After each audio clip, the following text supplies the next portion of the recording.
Assalamualaikum warahmatullahi wabarakatuh. Apa kabar teman-teman sekalian? Semoga kita dalam keadaan sehat walafiat ya.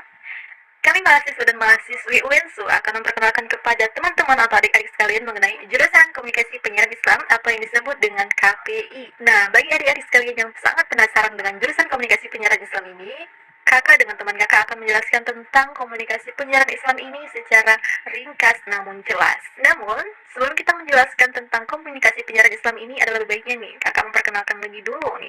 Dengan kakak Sidik Fatimah Hasibuan dengan teman kakak bernama Waldi Apala Sinaga akan menjelaskan poin-poin penting yang harus kita ketahui dalam jurusan komunikasi penyiaran Islam ini.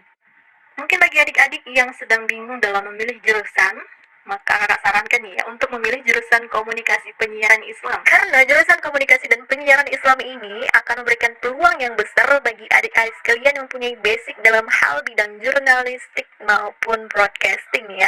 Ataupun ada juga adik-adik yang ingin menjadi seorang pendakwah atau dai. Nah, jurusan ini sangat tepat jika kalian pilih ya untuk menekuni bidang dakwah. Nah, seperti contohnya nih Ustadz Abdul Somad nih, adik-adik sekalian pasti ada nih ya yang pengen jadi kayak Ustadz Abdul Somad. Nah, maka dari itu jurusan ini sangat cocok nih untuk kalian tekuni.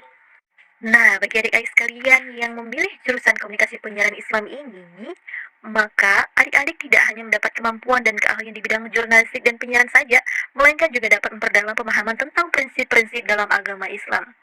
Nah, mahasiswa jurusan komunikasi dan penyiaran Islam ini akan belajar cara mengembangkan dan menyampaikan pesan yang bermanfaat bagi masyarakat melalui berbagai media.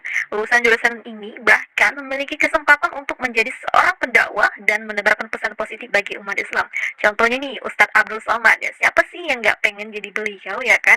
Bagi adik-adik yang memiliki basic dalam bidang dakwah, maka jurusan ini akan sangat cocok untuk kalian tekuni. Nah, prospek kerja yang luas, jurusan komunikasi dan penyiaran Islam akan memiliki kemampuan yang dibutuhkan untuk bekerja di berbagai bidang, termasuk media massa, perusahaan komunikasi, dan lembaga-lembaga pemerintahan atau swasta yang terkait dengan penyiaran dan komunikasi. Nah, lanjut kepada gelar sarjana yang akan kita dapati ketika lulus dari jurusan ini adalah gelar sarjana ESOS atau disebut dengan sarjana sosial.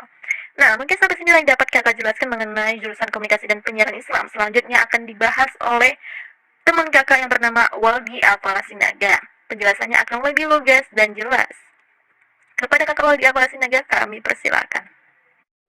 Oke, terima kasih kepada Kak Fatimah telah menjelaskan. Selanjutnya saya ambil alih dan saya akan membahas tentang apa sih yang dipelajari di jurusan komunikasi dan penyiaran Islam ini. Komunikasi dan penyiaran Islam mempelajari ilmu yang berkaitan dengan ilmu komunikasi dalam bidang pers, penyiaran, dan retorika yang dijiwai oleh nilai-nilai Islam. Mahasiswa jurusan KPI belajar tentang cara mengembangkan dan menyampaikan informasi menggunakan berbagai media, termasuk radio, televisi, surat kabar, dan media sosial. Mereka juga akan mempelajari cara menyusun program penyiaran yang sesuai dengan prinsip-prinsip Islam. Lalu kita masuk kepada pengetahuan dan keahlian. Yang pertama, lulusan jurusan ini mampu menyampaikan pesan yang bermanfaat bagi masyarakat melalui berbagai media. Yang kedua, lulusan jurusan ini mampu menyusun program penyiaran yang sesuai dengan prinsip Islam dan mengembangkan strategi komunikasi. Yang ketiga, memahami prinsip dan ajaran Islam yang relevan dengan bidang komunikasi dan penyiaran, serta menerapkannya dalam pekerjaan. Yang keempat, mampu menggunakan teknologi penyiaran dan peralatan, produksi media yang sesuai dengan standar industri. Yang kelima, mampu mengelola dan memelihara hubungan dengan stakeholder, termasuk media, pemerintah, dan masyarakat.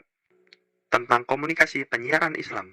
Mata kuliah keahlian yang diberikan dalam jurusan ini meliputi filsafat dakwah, ilmu dakwah, psikologi dakwah, sejarah dakwah, metodologi penelitian dakwah, ilmu komunikasi, jurnalistik, teknik berpidato, produksi siaran, radio dan film, pengantar manajemen, statistik sosial, perilaku organisasi, perkembangan pemikiran modern dan penyiaran Islam, filsafat Islam, patologi sosial, perbandingan agama, geografis Islam, public relation, ilmu akhlak, psikologi komunikasi dan tablik, dan pengantar psikologi.